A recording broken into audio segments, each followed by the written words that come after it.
It takes twice as long to get on a airplane if there's Indians there, because every Indian over 45 pretends they're 300 years old, and they get in a stupid wheelchair, and then like when they have to get out, they exaggerate. Akaash has been with Andrew from the very beginning. He's nowhere near as popular as Schulz, but he's still a good comic. His Bring Back Apu special was decent. The relationship between Schulz and Akaash does feel very positive. You can see that they've been good friends for a long time. They both have good banter, but then there's times when, man, Andrew will go a little too hard. And of course, Akaash will just sit there and take his medicine. I don't know if Akaash doesn't mind or if he feels like he just has to sit there and eat it. This clip was from a few weeks ago, but it kind of stood out to me. I don't know what mood Andrew was in. It's like he woke up that day and decided today's the day where he's gonna go all in on Indians. I've seen Andrew mock Indians before, calling their food slop, and every time I remember noticing that Akaash didn't find it funny, but this was on another level. It was funny at first, but after a while I started to feel bad for Akaash. You farted in the lounge and it created a scene. Do you remember that? Yeah, the Indians got all excited, dude.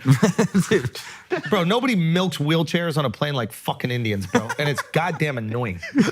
It takes twice as long to get on a fucking airplane if there's Indians there, because every Indian over 45 pretends they're 300 years old, and they get in a stupid fucking wheelchair, and then like when they have to get out, they exaggerate how slow they have to, like I've never walked before. They're 80, dude. They just look young because they don't age like white people. No, they look like shit. They look bad. If you need the wheelchair, I don't know. I don't know if you could travel. You used a wheelchair when you sprained your ankle.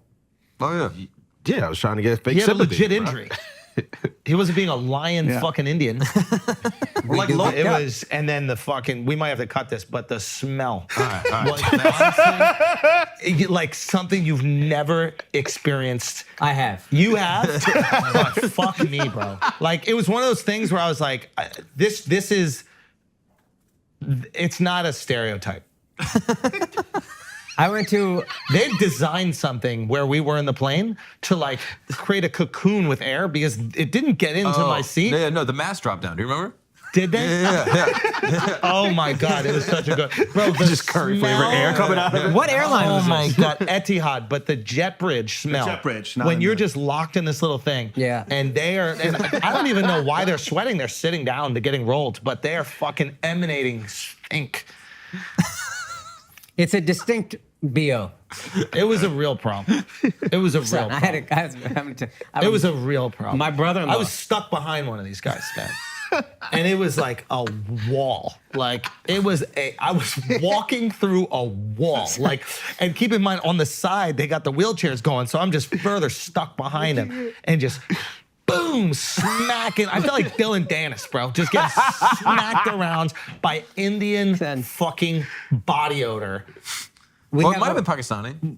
Could have been. It could have been actually, yeah. If when I go to India and everybody there smells of body odor, I deserve that because I'm going to their culture and I'm adopting their culture, right? You know what I'm saying? Like you can't go to the beach resort and complain there's sand. You asked to be here. Yeah.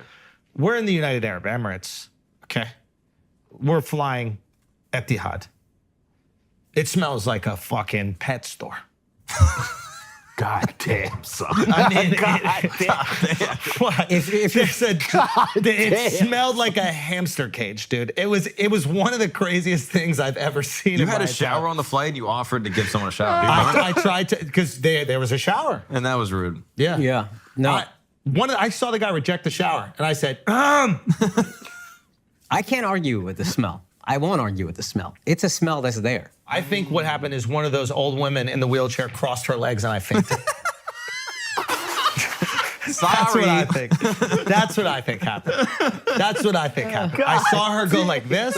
I saw her go like this, like this, like this, and my knees got weak like I just hit the medwah for 20 minutes Dude, straight. I think we might need to run back the medwah. really quick. If you watch the full interaction, you can see Akaash tried to divert or clap back on a few points, but Andrew wasn't having it. Every time it died down, Andrew just jumped right back in there. I'm surprised he didn't say, "Hey Akaash, they smell bad, don't they? Okay, now say it back to me." Like you mean it. The story is basically that Andrew didn't like the smell as he was getting on the plane, and I'm sure we're all aware of the stereotype Andrew's leaning into. You could see Akaash wasn't enjoying it, and that's the thing. If you're taking the piss out of your good friend and his ethnic background, and you can see he's not really enjoying it, then you'd stop and move on. I gotta admit, Akaash is good at taking jokes, but at the same time, you can tell he's proud of his Indian heritage, and look, I'm all for everyone getting these jokes. No group of people should be off limits, but this felt like it dragged on for too long. I can't imagine Schulz doing something like that to Charlemagne about black people. He's made fun of black stereotypes in the past, but I can't see him going that hard for that long. There's clearly more of a mutual respect between him and Charlemagne. Side note, I have a question for you guys. I honestly feel like Alex gets more respect from Schulz than Mark and Akaash. Let me know if you disagree, but once you notice it, it's hard to unsee. Different way than a white actor. Go. Miles has a story about Denzel. What was it that there was? Can I just get this point out real quick?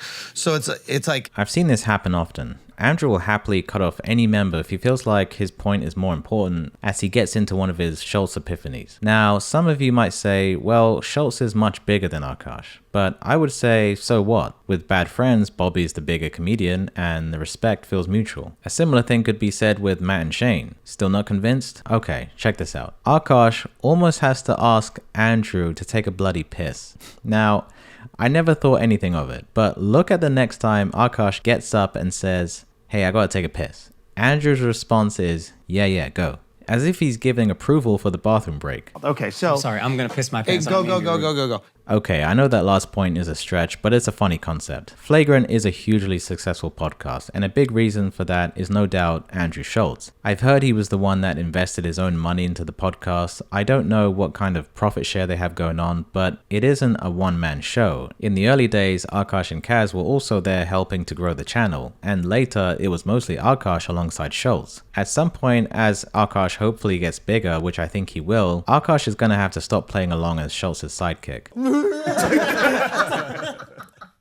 Okay, yes, I have some. The tricky thing is, Andrew has quite a bit of an ego and obviously likes that it's the Andrew Schulz show. I'm pretty sure they have his mic a couple of decibels higher than the rest. The sad thing is, I don't see anything changing on Flagrant that favors Akaash and makes him shine a bit more. So it seems like Akaash is kinda stuck. It's a big podcast, so of course there are worse places to be, but there's still a ceiling there. Mark has already made his move to start his own thing. Maybe Akaash is happy to play along for the time being. This isn't to stir up any artificial beef between Schulz and Akaash. I know they're good friends, they've worked together for a long time, and it would be nice to see that continue. But with the current show dynamic, I think it doesn't do Akaash's career any favors in the long term. We all know that podcasting has done wonders for comics selling tickets for their shows. So on one hand, Flagrant is a great place for Akaash to plug his tour dates once a week, but what if he had his own space, to have more of an individual voice and grow his own brand, the same way Andrew felt the need to have Flagrant while being a part of Brilliant Idiots? Compare George Janko to him on his own podcast versus him on Impulsive. So let me know what you guys think. Am I reaching? Tell me in the comments. If you enjoyed this, hit the like and subscribe, it helps out the channel a lot, and I'll see you on the next one.